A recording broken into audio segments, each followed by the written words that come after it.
Boa noite a todas e a todos, sejam bem-vindos ao segundo Café USP 60+. Desculpe o atraso, tivemos alguns problemas técnicos, mas que já foram solucionados. E hoje temos como convidada a professora doutora Ana Cristina Limonge França, professora titular sênior da Faculdade de Economia, Administração e Contabilidade da USP, psicóloga, membro fundadora da Associação Brasileira de Qualidade de Vida e autora dos livros Qualidade de Vida no Trabalho, Práticas de Recursos Humanos, Conceitos, Ferramentas e Procedimentos, Estresse e Trabalho, uma abordagem psicossomática, entre outros. E o tema da nossa conversa de hoje será qualidade de vida e longevidade. Boa noite, Ana. É um grande prazer tê-la conosco aqui hoje. Boa noite, doutor Egídio, o prazer é meu. Boa noite aos colegas da PRC. Vamos conversar sobre qualidade de vida e longevidade, é sempre um prazer. Vamos lá. Ana, nos últimos 2 séculos, nós tivemos um aumento da nossa expectativa de vida de cerca de 30 anos. Novas formas de inteligência foram descritas e estudadas. E, ao mesmo tempo, a sociedade, organizações e instituições estão discutindo cada vez mais a importância da diversidade, da intergeracionalidade, da valorização de escolhas e propósitos. Como tudo isso está associado à qualidade de vida?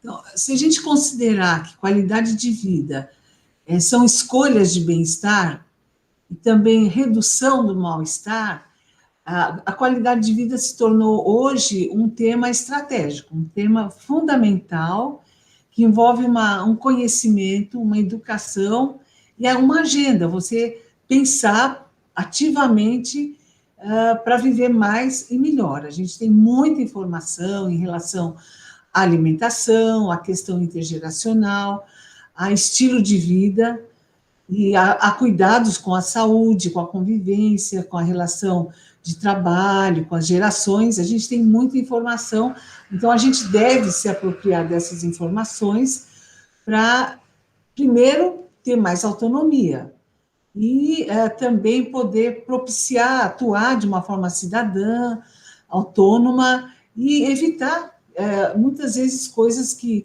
hoje em dia, você adoecer muitas vezes por assim, desinformação ou até por acomodação. Então, ela passou a ser estratégica. Qualidade de vida é uma percepção subjetiva. Eu consigo perceber que minha vida está com a boa qualidade ou com a qualidade ruim, mas, obviamente, existem fatores objetivos, alguns dos quais você já comentou previamente, nessa última questão. Você poderia detalhar um pouquinho melhor quais seriam esses fatores que podem mensurar objetivamente a nossa qualidade de vida? Sim, sim. Além do lado que você tratou da qualidade de vida como uma percepção subjetiva, que é uma das abordagens da Organização Mundial de Saúde, a gente tem essa ênfase da qualidade de vida associada não à doença, mas à questão do bem-estar, que são esses sinais de que a gente pode ter condições objetivas do que os franceses chamam condições de vida de proteção à sua condição de vida. Então, você não se expor a situações que te geram adoecimento, você ter hábitos saudáveis, você praticar atividades que te protejam e que te dão longevidade. A gente tem as questões da comunicação assertiva, do cuidado, se a gente for pensar em saúde, as questões de relacionamento interpessoal, as questões de um envelhecimento ativo, pensando nas questões de longevidade, a recorrer a ter uma rede social que você se identifique, né?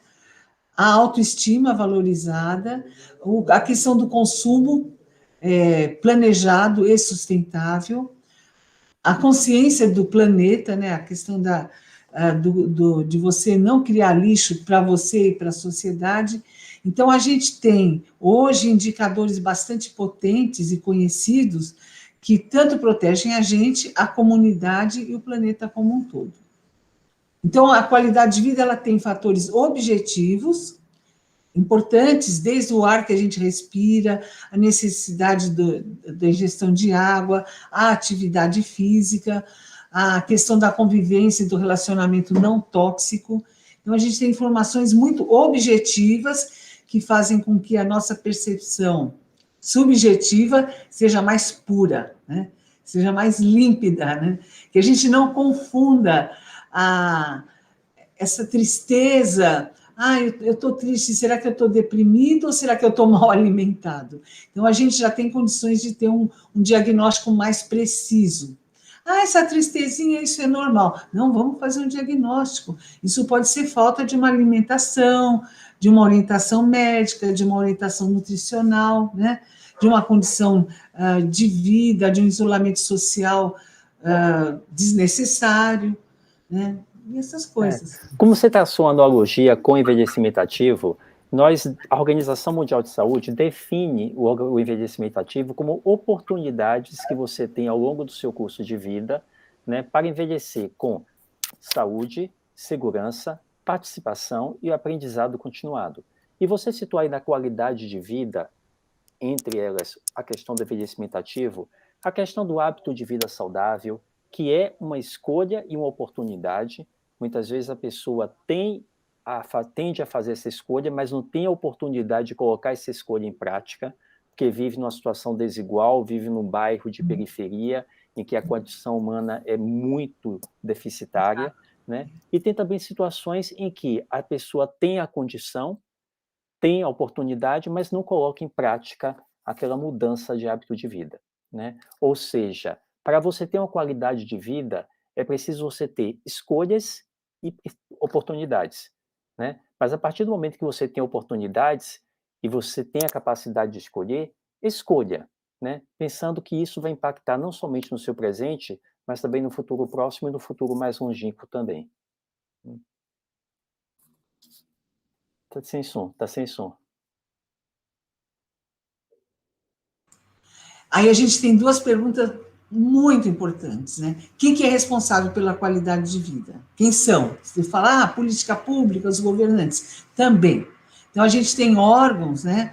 E tem órgãos governamentais, as políticas públicas e não governamentais.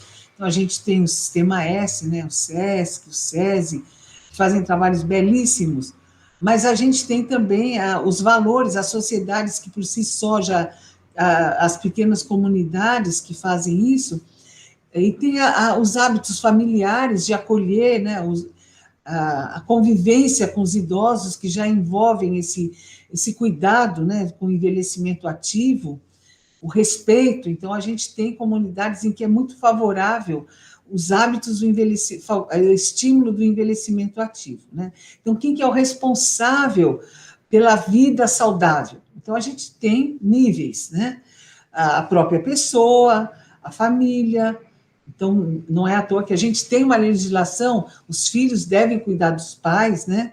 Então, é uma obrigação da família cuidar dos idosos, embora a gente, às vezes virou uma letra morta essa questão do cuidado com os idosos, né? Embora seja uma obrigação moral e legal, né? Mas a gente tem o autocuidado, a pessoa vai se desleixando, eu estou envelhecendo mesmo, e eu, esses dias vendo stand-up de idosos, internacional, ele próprio se depreciando, né? Eu falo, puxa, para que isso, né? Quando pode ser uma coisa bela, né? E fora a desigualdade social. Então, a gente tem duas perguntas muito fortes. Quem é responsável pela minha qualidade de vida durante o envelhecimento? Eu posso dizer, você é responsável também, mas você tem a política pública e tem a comunidade local e a família. A gente tem a outra pergunta, a qualidade de vida é conquistada, é concedida ou é compartilhada?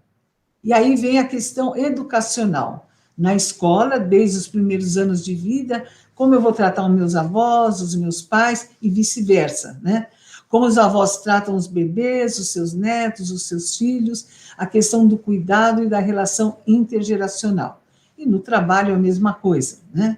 E hoje são 5 gerações convivendo. Não é uma coisa muito bonita, né? Eu falo, trate bem seus alunos, porque eles vão ser seus colegas, né? Mas, na prática, essas questões, elas envolvem uma atitude assertiva. Então, o que a gente sabe? Uma sociedade que sabe respeitar o seu colega, o seu próximo, o seu idoso e a sua criança, é uma sociedade inclusiva. Então, não é só a diversidade de gênero, de raça, de cultura, mas é a inclusão. A gente tem a questão do idadismo em relação à idade. E a própria pessoa, eu estou envelhecendo, eu não preciso me cuidar, estou envelhecendo, não preciso me cuidar. Não, você precisa se cuidar. E tem o relato que são curiosos, né, dos adolescentes ingleses, que era uma manifestação que falam, como que vocês não se cuidaram e vocês estouraram seus joelhos, porque deixaram ficar com sobrepeso, com diabetes, tendo a informação, né? Então, charges e outras coisas mais. Então, a gente tem a informação, mas não incorpora, né? Então, esse descuido com a informação, isso eu acho que a base é a educação, tanto a educação por via política pública, quanto a educação do dia a dia, né? As campanhas e tudo mais. Né? Certamente. Na relação à questão do envelhecimento, tem-se como um dos motivos a questão de você perceber negativamente o seu envelhecimento. Quando você percebe o envelhecimento sob uma ótica negativa, a adoção de estilo de vida saudável, a valorização do seu eu, o seu ego fortalecido, tudo isso começa a ser minado durante esse processo. Né? É a questão que nós chamamos do autopreconceito. É quando aquele momento, todos aqueles mitos que são interiorizados desde muito cedo, e aí, como você comentou, essa questão da intergeracionalidade, de alimentar isso desde as tenras idades, ou seja, crianças em contato com os avós, crianças tendo uma percepção positiva daquele envelhecer, que muitas vezes essas crianças, elas acabam sendo preconceituosas com o outro, mas essa carga de preconceito é diminuída em relação aos seus avós, porque elas percebem os avós sob uma ótica mais positiva. Né? Então, esse perceber o envelhecimento de uma forma mais positiva, não somente como perdas, não somente como uma questão de capacidade, improdutividade ou demência, é muito importante porque isso vai impactar em toda a nossa vida. Né? Nós carregamos conosco esses estereótipos, né? E eles vão se manifestando em todos os momentos da nossa vida. E o curioso é que os estudos... nos Estados Unidos, nos países desenvolvidos, isso já era muito claro, né? Que há um fortalecimento social e econômico em função das reservas financeiras, da aposentadoria e de outras condições, de que essa nova geração, né, 60, 80, ela não quer ficar jogando bote, dominó, até fica na pracinha, mas acaba sustentando, pagando escola, sendo muito ativa economicamente, mesmo quando não trabalha, ela movimenta a economia, ela viabiliza a educação da família ou de outras gerações, e ela está muito presente, ela quer se cuidar, quer viajar, quer fazer uma atuação econômica muito presente, inicia novos negócios. Eu lembro da Tomi Otaki, que é um exemplo, que aos 70 anos ela se revelou culturalmente, artisticamente, e aí quando a gente fala da diferença social, das populações muito pobres, em que não há acesso a condições de vida decentes, né, e trabalho decente, como a cultura, como a informação, como a arte, ela é o caminho da valorização, da visibilidade e dos coletivos, né? Então, aí a importância, inclusive, da Pró-Reitoria de Cultura e Extensão, onde eu passei como pró-reitora adjunta e um tempinho como pró-tempore titular, a importância de você dar esperança, da perspectiva da cidadania, da atuação em relação à arte, à cultura, à inclusão, à cidadania, e rejuvenesce. Puxa, eu estou realizando um sonho, a voltar para a escola, a estar fazendo um curso. Eu não tenho mais idade. Não, a gente tem idade, a gente está vivo, né? Então, até quando eu posso fazer isso? Até 100 anos, a hora que você quiser, venha, né? Mas não vai ser esquisito. E aí a gente vê os netos ou os filhos entram na faculdade e os pais e os avós vêm junto. Porque aquele medo de parecer ridículo passa a ser um orgulho de estar se formando numa idade mais avançada que não é tão usual. Né? E temos tido exemplos cada vez mais frequentes, né? Recentemente teve um senhor de 60 e poucos anos que se formou em medicina. O filho já era médico, tinha sido sempre o desejo dele de ser médico, ele adiou essa formação ao longo da vida por diversos motivos, e aos 60 anos ele se forma médico, né?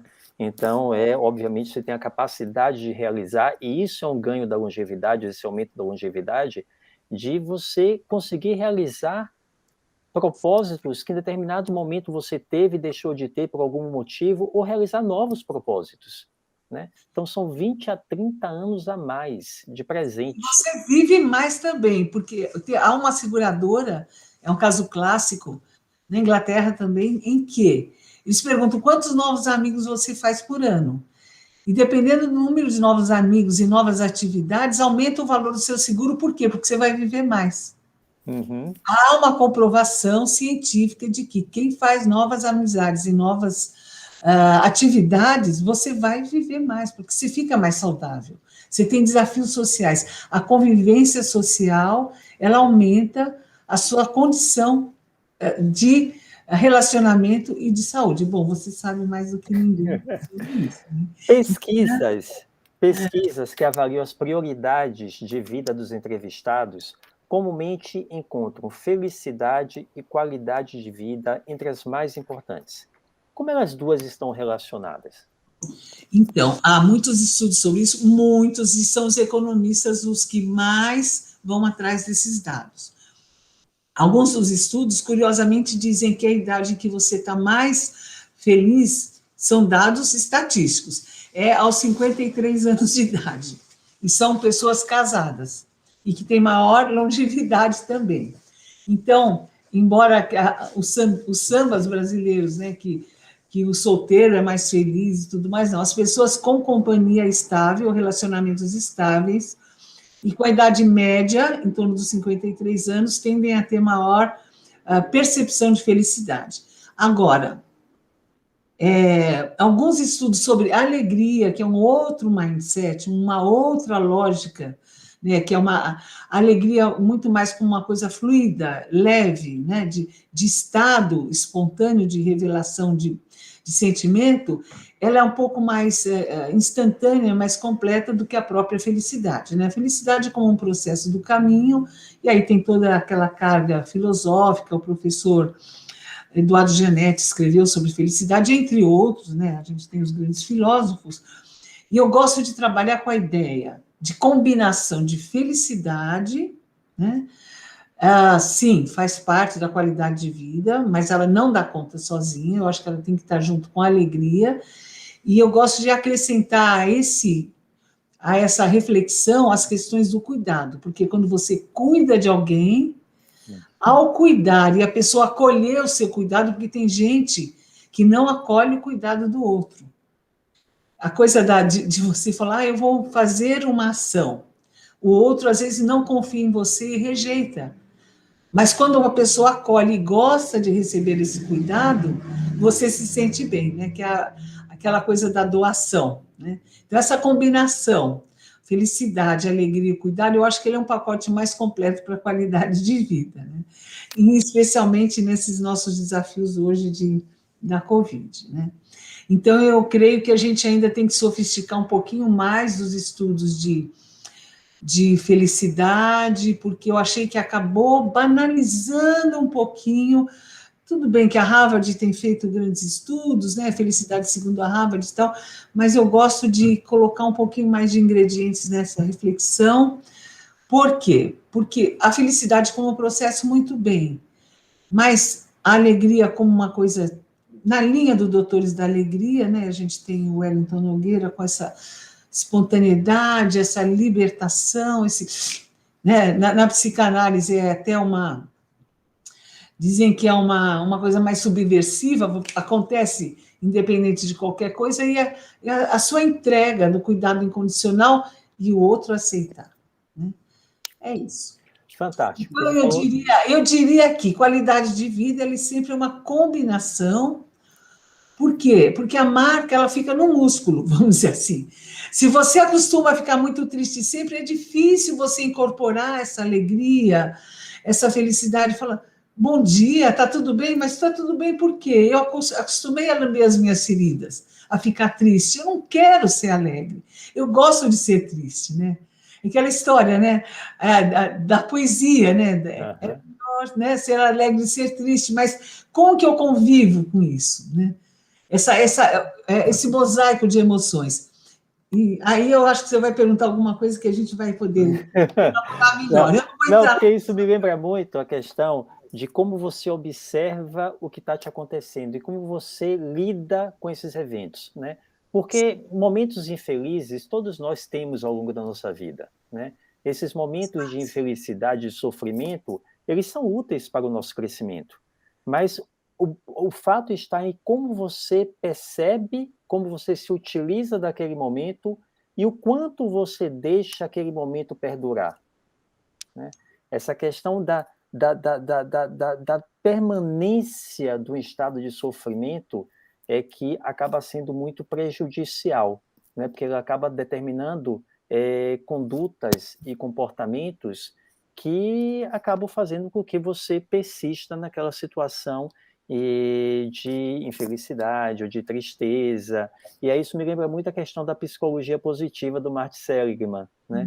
Que ele tenta ver sempre uma questão, sempre educar a pessoa para que a pessoa, naquele momento que ela enfrenta aquela situação, né? Obviamente tem pessoas que geneticamente têm uma condição de enfrentar mais positiva do que outras, mas que ela encontre recursos de poder dar um overcome, de poder sobrepujar aquele momento, sobrepor aquele momento ruim na vida deles.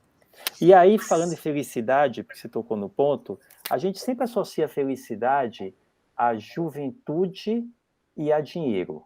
E você falou do estudo dos 53 anos de idade, né? E a gente sabe daquela famosa curva em U da felicidade, né? Que não são necessariamente os mais jovens que são os mais felizes.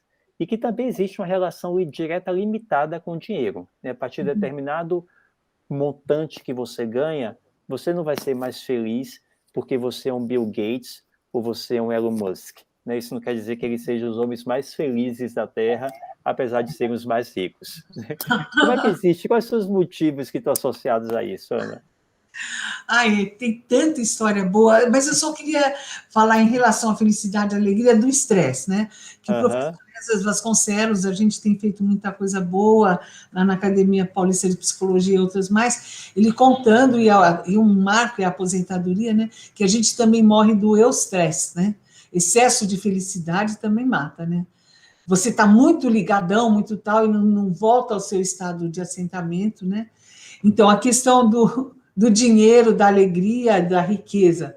Então, outro dia, numa conversa assim de sala de celular, né? A minha netinha, ela lá pendurada no celular, conversando com a amiguinha, e eu, fulana, Beatriz, tal, o que você vai ser quando crescer? Eu vou ser ricaça. Olha assim, mas como ser ricaça? Mas isso não é legal. Pensa o tio Patinhas, ele era um chato. É porque ele não sabia usar o dinheiro.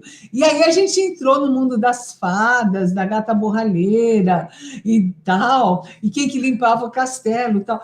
Mas olha, eu ri muito, e a história do dinheiro, como usar o dinheiro e como que o dinheiro fazia isso, né? Mas você vai comer dinheiro para ficar feliz e tudo mais. E aquela história, dinheiro não traz felicidade, mas manda comprar tal. Sim, a questão do dinheiro, e há muitos estudos sobre isso, o teto do dinheiro para trazer felicidade e tal. A questão, no mundo capitalista, o dinheiro te dá acesso a um determinado conjunto de condições de vida, né?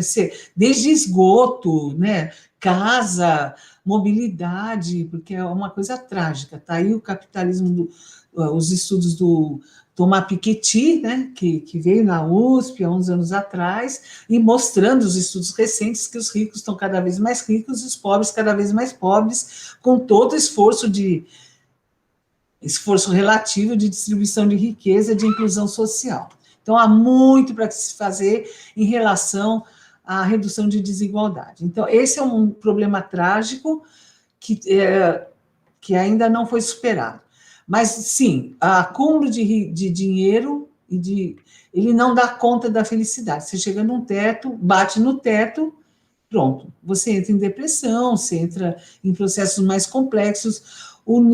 As questões de suicídio, elas acontecem em todos os níveis sociais, pobres, classe média e ricos. Não há muita diferença em relação a isso, todos os níveis, e de estresse também, que tinha aquela história, não, estresse é coisa de classe média alta, não, você tem todos os níveis sociais, os problemas de suicídio, os graves problemas de suicídio, em todos os níveis, né? Então, primeiro, a questão do acesso à grana para você comprar bens para sobrevivência, por isso a importância de você ter mesmo condições de vida para viver. Agora, o excesso do dinheiro, ele gera um medo, tanto que a gente tem histórias de pessoas que morrem confinadas no meio da sua grana, né? Então,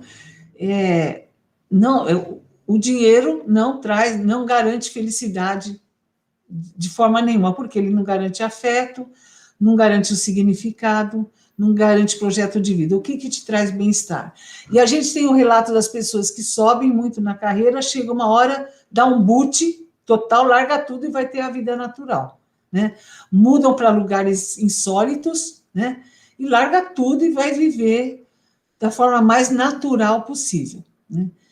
E abre mão de estilos de vida mais consumistas, né? Então, essas são coisas importantes de se conhecer, em que aquela aceleração de consumo, né, de excesso de compras e de tudo mais, mostram que a condição saudável de vida está ligada à combinação de um estado de você satisfazer suas necessidades, ter o equilíbrio com as suas questões financeiras, garantir aquelas questões de estilo de vida, né? Que é relacionamento, hábitos saudáveis de alimentação, de nutrição, de repouso, convivência social, habitação, aquelas coisas clássicas, né? Sentido de vida, educação, crenças no futuro, e hoje uma das grandes dramas é falta de crença no futuro. Tanto que se fala o novo mundo do trabalho, o novo mundo.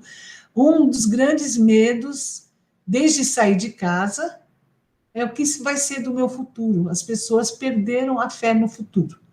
E isso vale para rico e para pobre.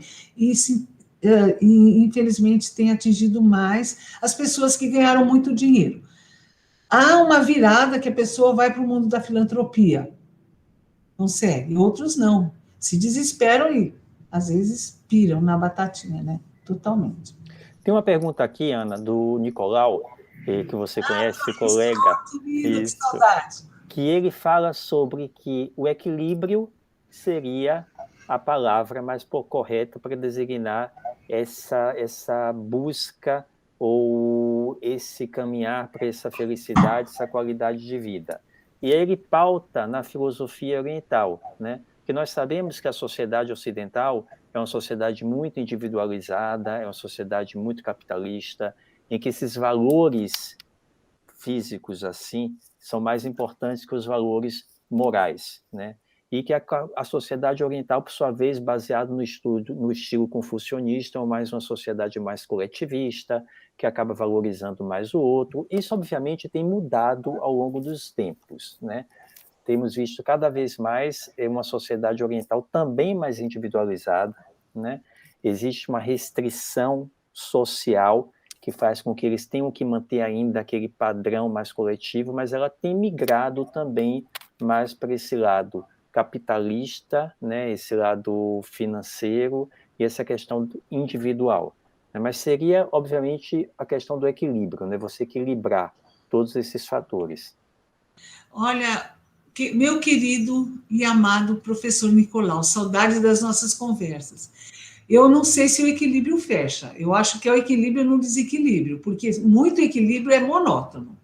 Se a pessoa tem uma pegada mais, né, de desafio, de novas experiências, de novas perspectivas, se ela é um eterno adolescente, o equilíbrio é a coisa mais chata do mundo, né?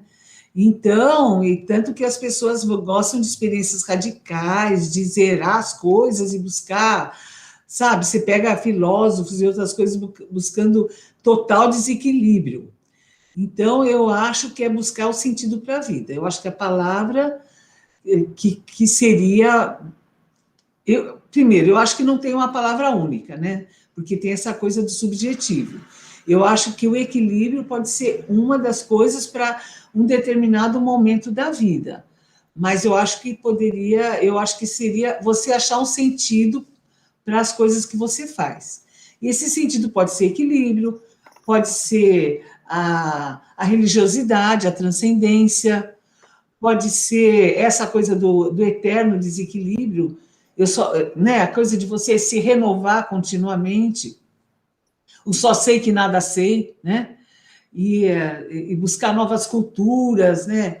Eu lembro do filme, esqueci o título do filme, que até o Tom Hanks agora está na mídia, é o filme do Tom Hanks, que ele está cada hora sendo um personagem, né?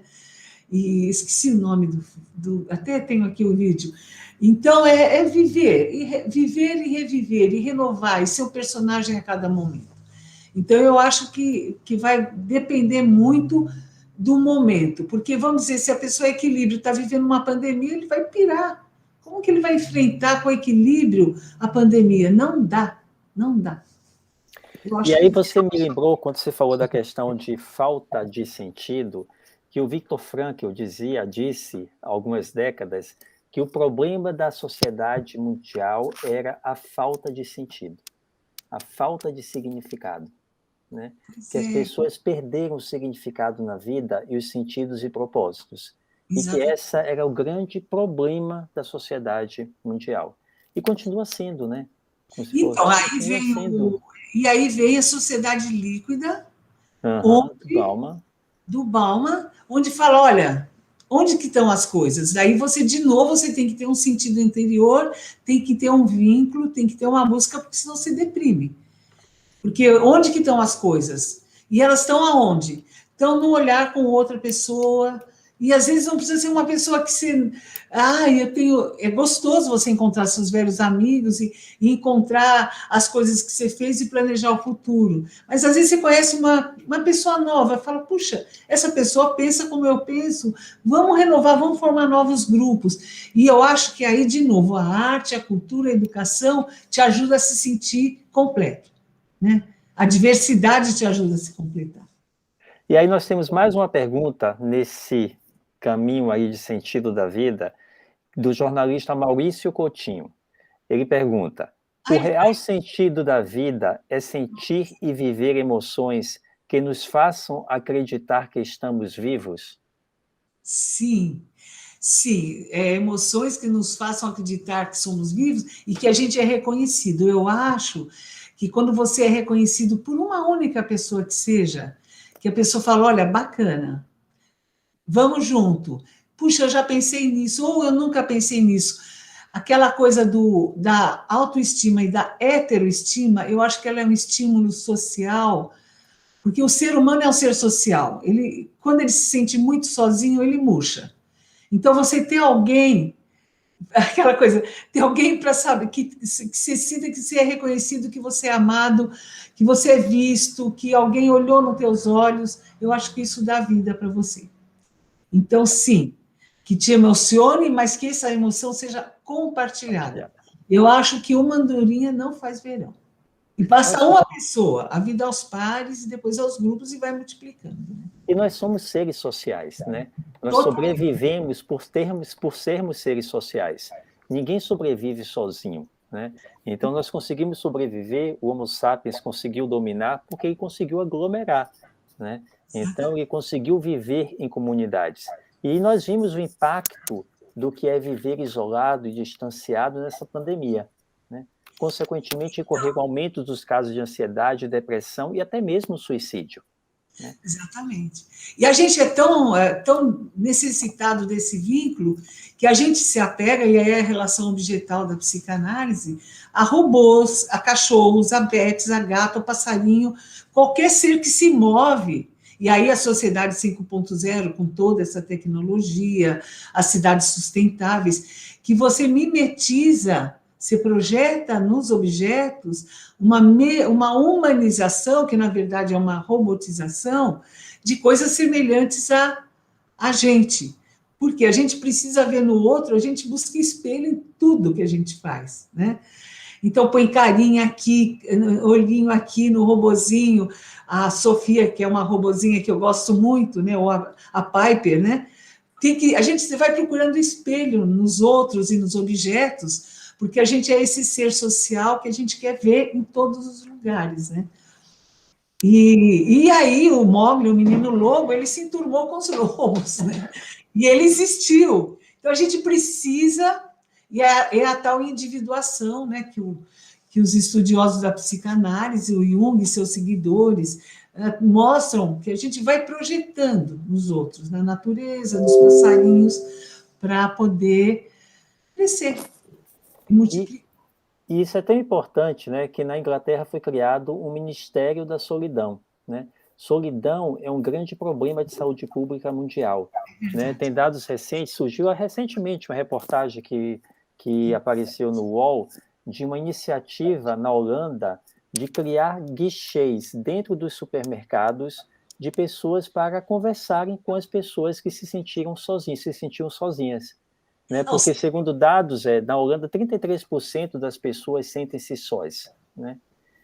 E é assim, é mundial, é um fenômeno mundial. E isso impacta diretamente, de uma forma negativa, na sua qualidade de vida, na sua longevidade, no risco de você ter doenças crônicas.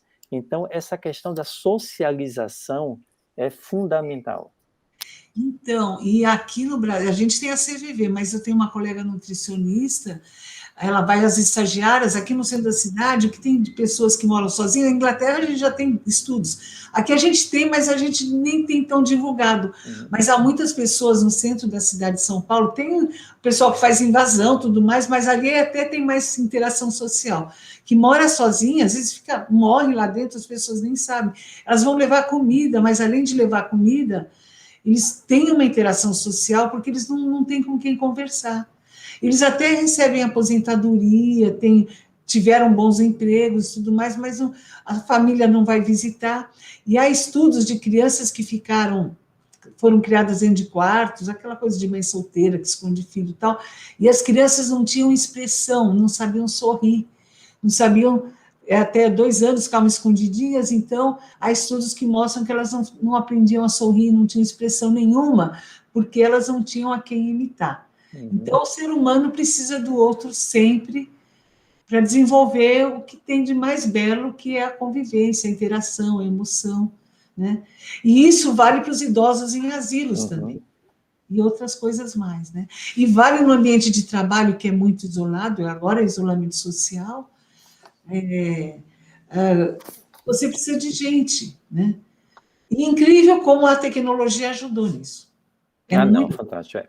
Imagino, e nos imaginemos sem a tecnologia durante o momento da pandemia.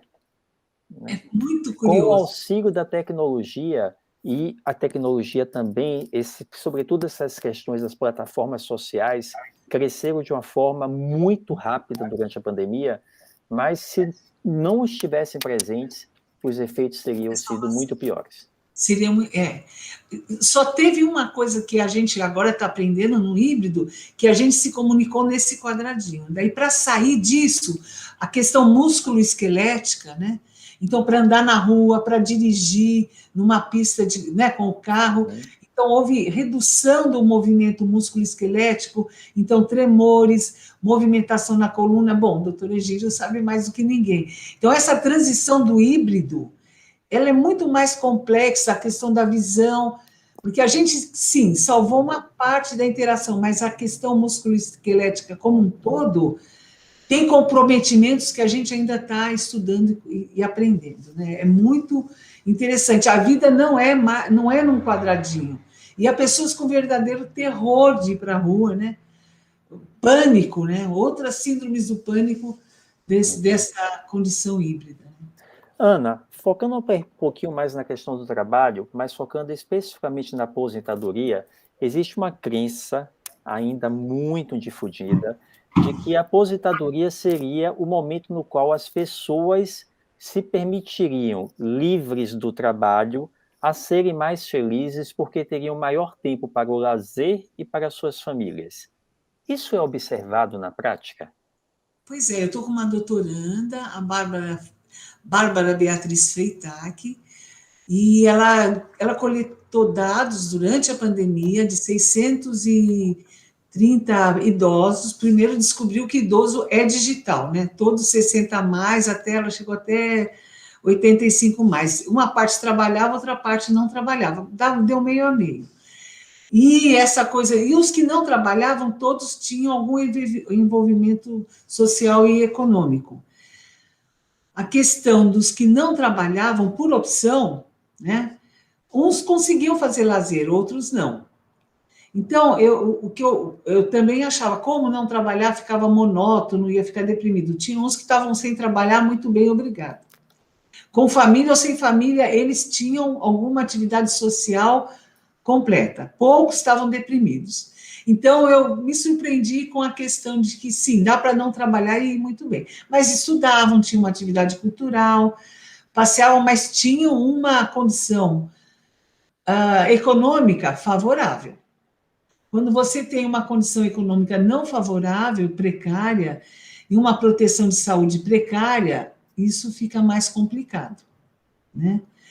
O curioso é os que trabalhavam e queriam continuar a trabalhar e que estavam e também atendiam, estavam muito inseridos na proteção da família, filhos e netos, também iam bem. Então, eu diria, há uma diversidade e o idoso tem a opção de trabalhar ou não trabalhar. Se ele vai ser mais feliz trabalhando ou não trabalhando, são dois grupos. Então, a gente descobriu nesse estudo, e há outros estudos, que o idoso tem a opção, e também é o meu caso, né? Eu estou com 68, daqui a 15 dias 69, já 70 a mais, eu já estou na minha carreira 70 a mais, né? E como que eu combino isso? É uma coisa bastante curiosa. Quanto que eu vou reduzir, se não vou, quanto que eu me sinto saudável para poder fazer uma opção. Então, o que eu tenho visto aí com meus colegas é essa possibilidade de optar. E o que eu preciso para optar? Porque há algumas limitações de saúde, há algumas expectativas da sociedade, e há a questão da empregabilidade para os mais jovens. Por exemplo, a Finlândia, já há muito tempo, tem a preocupação de inserir os mais jovens no mercado de trabalho.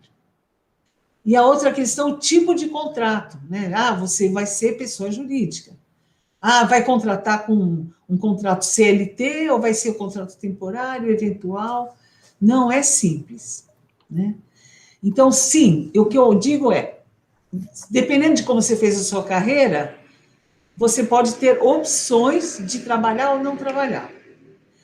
Agora, há pessoas que não têm opção, tem que trabalhar ou então vai ficar jogando bote e não vai, ou jogando dominó, porque não dá para viajar, não dá para fazer nada com a aposentadoria, não dá para gastar um tostão, né? Se não conseguiu guardar ou tem que ajudar a família, não é brincadeira, porque a vida é cara. Para você fazer qualquer atividade extra, não é brincadeira.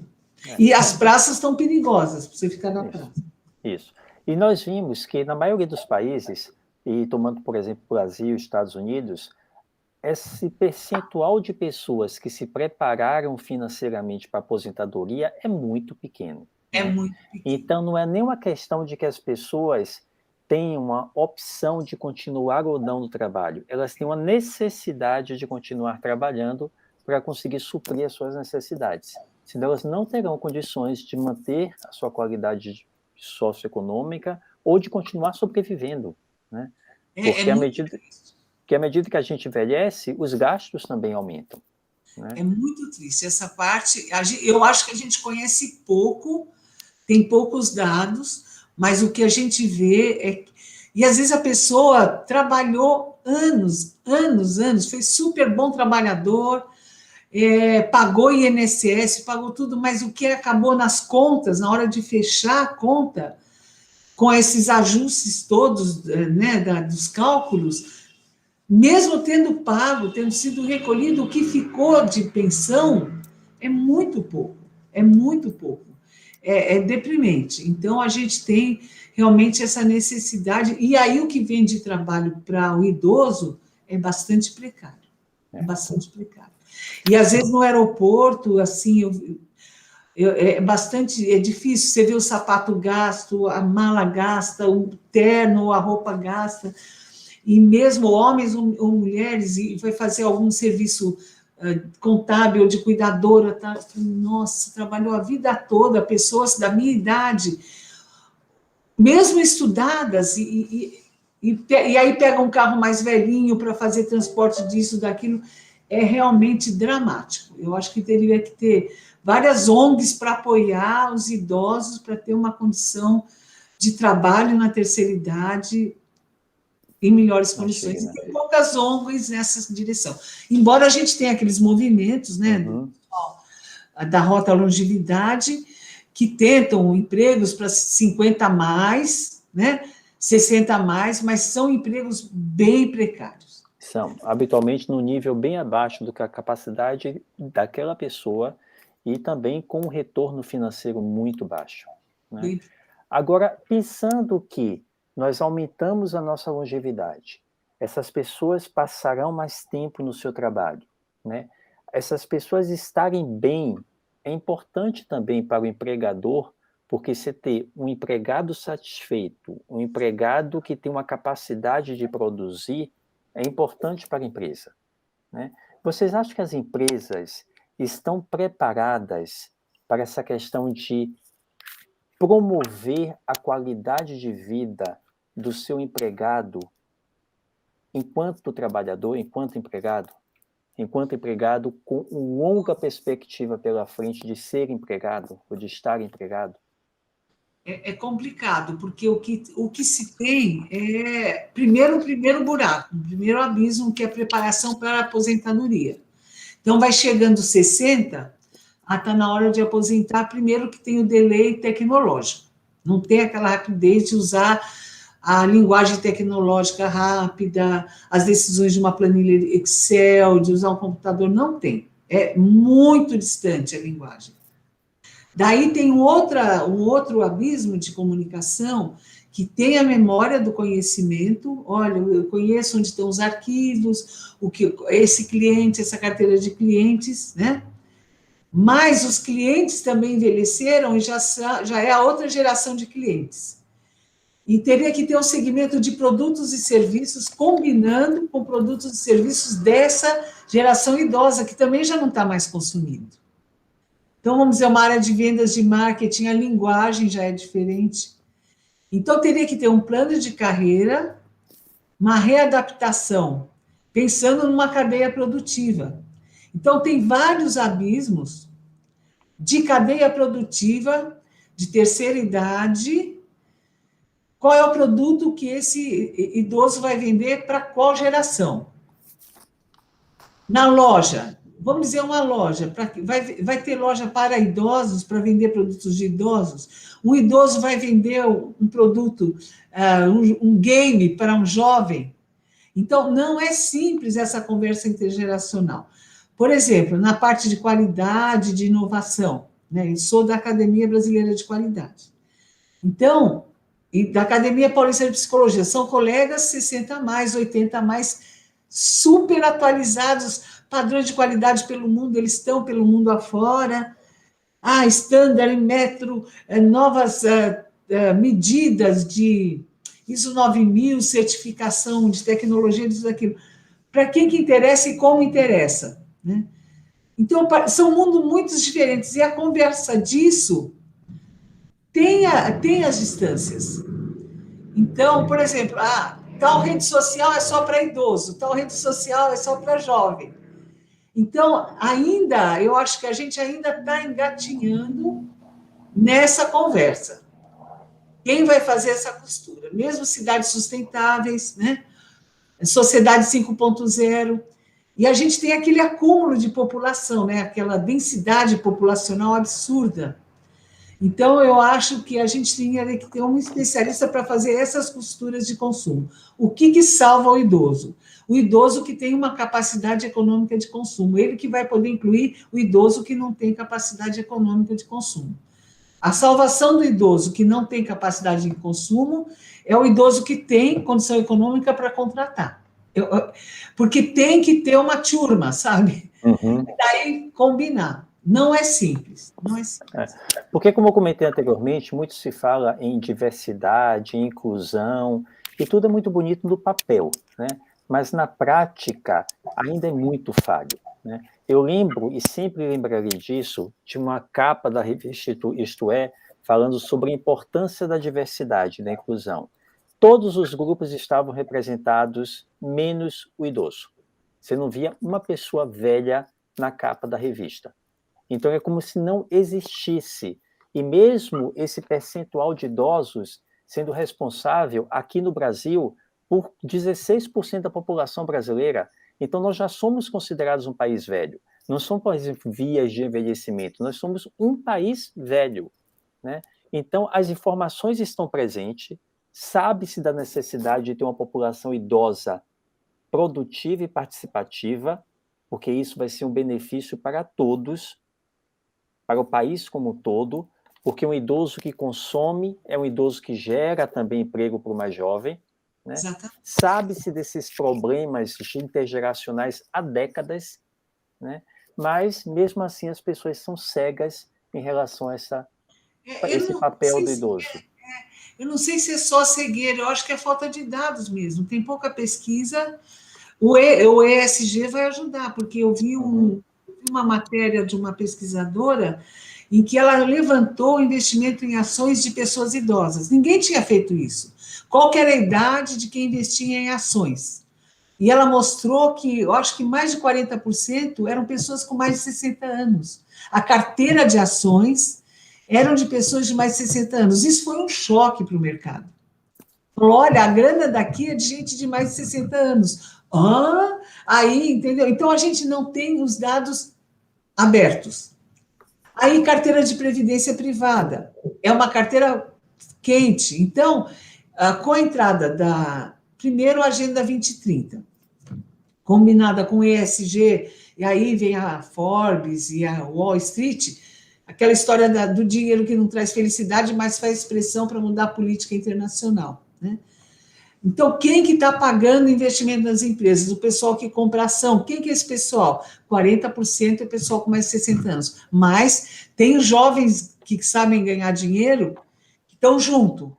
E tem o pessoal de meia idade que está lá procurando emprego. Então, precisaria talvez planificar isso, ter uma organização mesmo, o pessoal de finanças, né? Que pode ajudar a tornar. Eu nem sei se isso é preconceito ou se é gap de pesquisa científica. É uma coisa que eu não. Eu acho que pode ser um misto dos dois, né? Mas você tem países em que a pesquisa está muito mais adiantada, como nos Estados Unidos, Sim. e que pesquisas que mostraram que metade, 50% de cada dólar norte-americano é gasto por uma pessoa acima de 50 anos. Uhum. A economia norte-americana, cerca de 7 a 8 trilhões de dólares, é movimentado por pessoas acima de 60 anos. Então, Egídio, aí que eu acho que tem uma coisa que outro dia eu fiquei muito brava com um aluno, um grupo de alunos. Falei, esse negócio de acima de 50, acima de 60, e para ali, falei, não, tem que segmentar. O que é 50, o que é 60, o que é 70, o que é 80, o que é 90, o que é 100. Óbvio. Então, coloca acima de Dentro do 50, mesmo. pelo amor de Deus. Eu não sou acima de 60, eu sou quase 70, eu quero segmentar. Então, eu ponho num bolo só 50, 60, acima de 60. Eu falei, ah, tá, então não existe. Acima de 60 é tudo de 60 para 100. Então, essa falta de identificação do que é acima, 50 para mim, 50 a mais para mim é uma classificação inútil, entendeu? Para mim, 50 eu era uma jovenzinha. Não, aqui nós temos uma pergunta da Kátia Verônica, que ela fala que durante essa pandemia, com a morte de vários idosos, mostrou-se a importância desses idosos como sustento da família, né? Às vezes era o único provedor daquela família. E muitas famílias entraram na linha da pobreza após a morte desse idoso. Que perdeu a aposentadoria. Que perdeu a aposentadoria, obviamente a maior parte da renda vinha da aposentadoria, mas muitos também ainda contribuíam de uma forma ativa, né, Trabalhando. no sustento dessa família. Então, o papel do idoso foi um papel que ficou muito evidente durante essa pandemia, mesmo nessa questão econômica. É verdade. E tem tanta implicação essa faixa, por isso que teria que separar. Por exemplo, a saúde vai muito dinheiro e movimenta a economia. Né? Os custos de saúde dão um movimento na economia absurdo. Né? O que vai de dinheiro para a saúde, para a educação, é um volume absurdo, né? Então, o que movimentou e é com o pessoal mais idoso, né, com essa faixa. Uhum. Então, na hora que abrir essas contas, que a gente for entender melhor, a gente vai poder, talvez, planificar e ter políticas um pouco mais organizadas, porque é tudo muito misturado, né? Fora a corrupção. Fora a corrupção, que Que é no triste. problema. É aquele pequeno problema.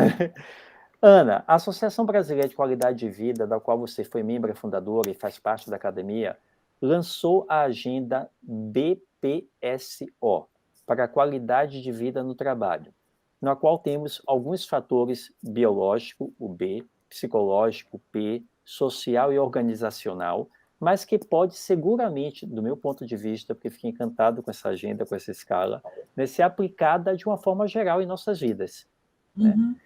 Você poderia comentar um pouquinho a respeito desses fatores? Sim, sim. Então, essa agenda, na verdade, não é da Associação Brasileira de Qualidade de Vida, ela é da minha tese de doutorado, que foi inspirado na definição da Organização Mundial de Saúde, do movimento da psiquiatria social, lá dos anos 80, foi atualizada em 2010, incluindo no organizacional a definição da cultura local. E o que a gente tem feito com isso e foi multiplicando? A gente tem trazido essa agenda, inclusive para definir agora, a gente montou um curso que deu super certo no Sesc Pompeia, que a gente está associando e está fazendo uma experiência como um protocolo, assim como tem um protocolo sanitário, como um protocolo psicológico para trabalhar nessa transição da volta ao trabalho híbrido. Então, o que seria? Cuidados biológicos de qualidade de vida, que seriam as questões sanitárias, vamos dizer, os hábitos saudáveis, os cuidados ergonômicos e a atividade física. E cada cultura e cada atividade ocupacional, o grupo vai escolher dois ou três indicadores para não complicar demais. Na questão psicológica, as questões de autoestima, né? As questões de combate a transtorno mental, que hoje virou um tema importantíssimo, ligado à depressão, às questões da síndrome de pânico e outras associadas ao momento que a gente está vivendo, especialmente pelas questões das mortes, né? Porque todo mundo tem uma história de perda de parente próximo, né? Mas, de toda forma, os indicadores psicológicos têm a ver com as questões da psique, mas elas estão classificadas num protocolo validado lá na tese de doutorado.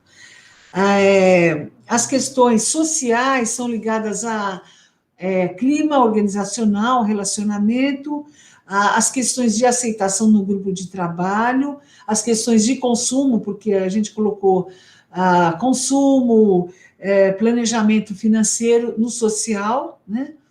E as questões organizacionais, as questões de risco no ambiente de trabalho, as questões de carreira e as questões do segmento do trabalho, né? Se é uma atividade de alto risco, relacionamento com chefia.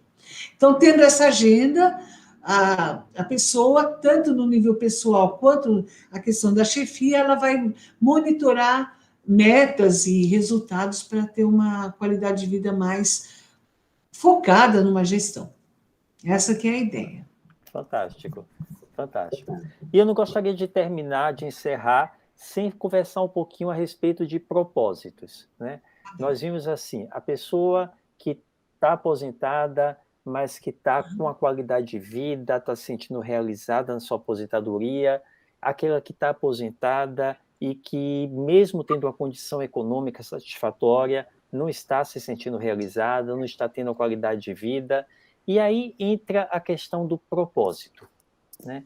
Você ter propósitos na sua vida, independentemente da fase em que você se encontre nessa sua vida, né?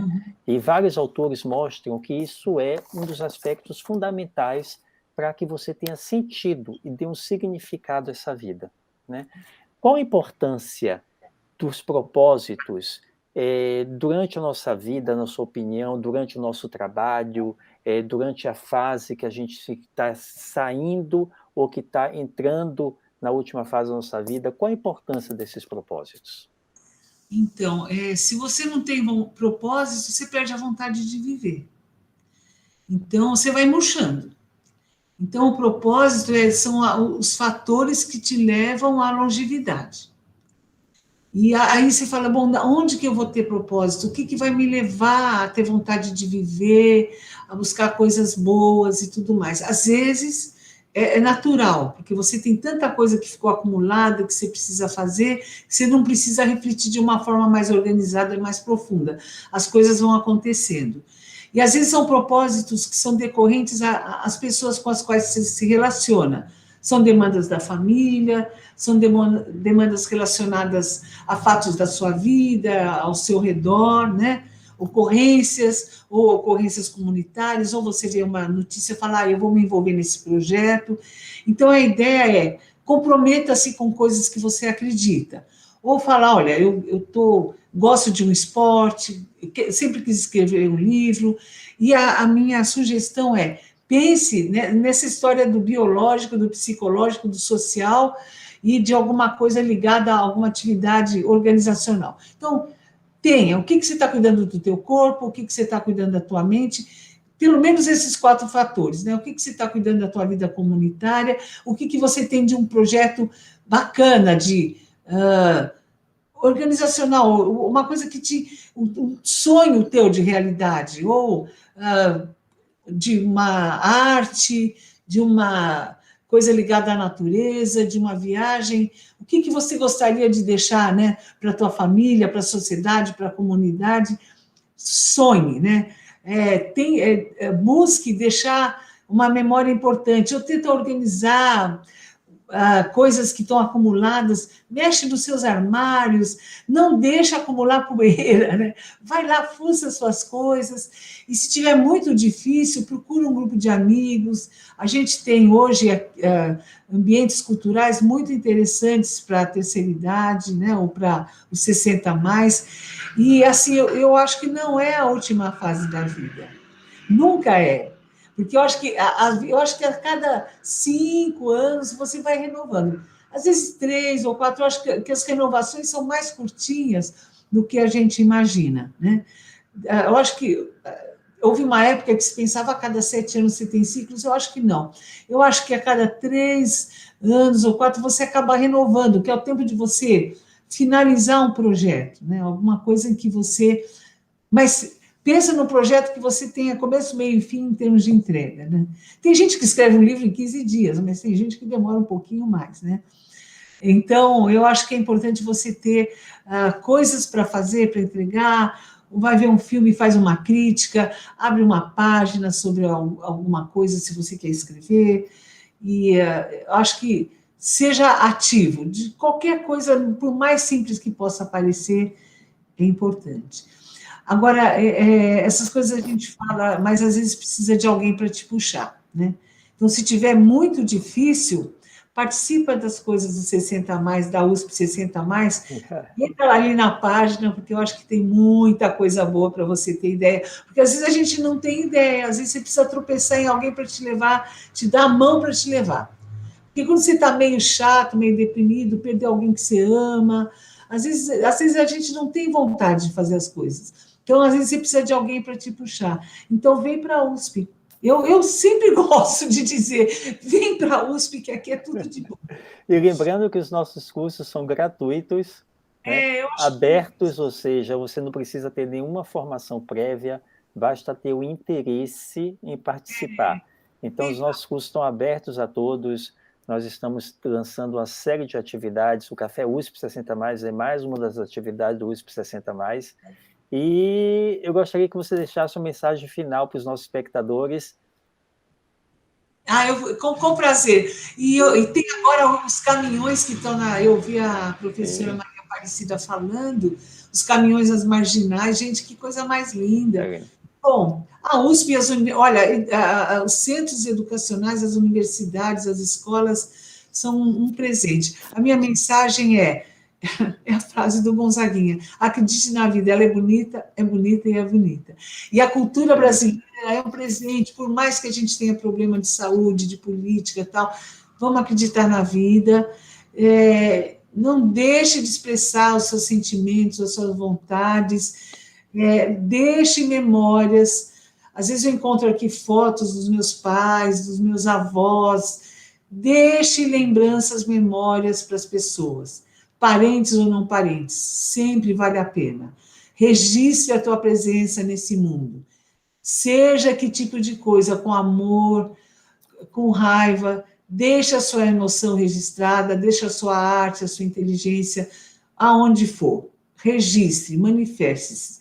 Mostre que você vive, tem vontade, tem autonomia, que a vida é bonita. Na forma que for, o mosaico de emoções tem que ser mostrado. É isso.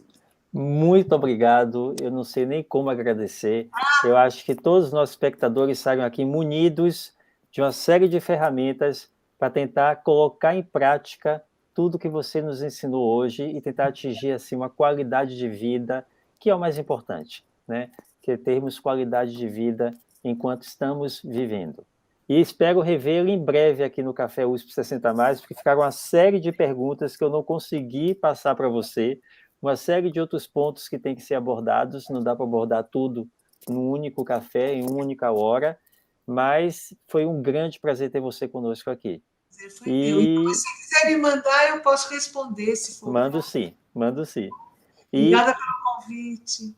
E é isso, eu que agradeço. E lembrando só que, aos nossos espectadores que no dia 7 de dezembro teremos aqui também no Café USP 60+, o nosso próximo bate-papo com o Flávio Ferrari, e que nós conversaremos sobre percepção positiva do envelhecimento e as suas importâncias. Não percam.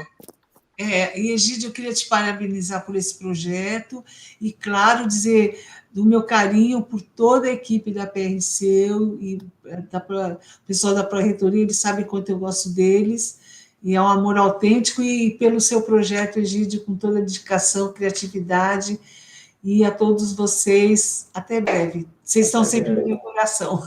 Até breve, querida. Obrigada pelo convite, é um prazer estar aqui. Igualmente. Até breve.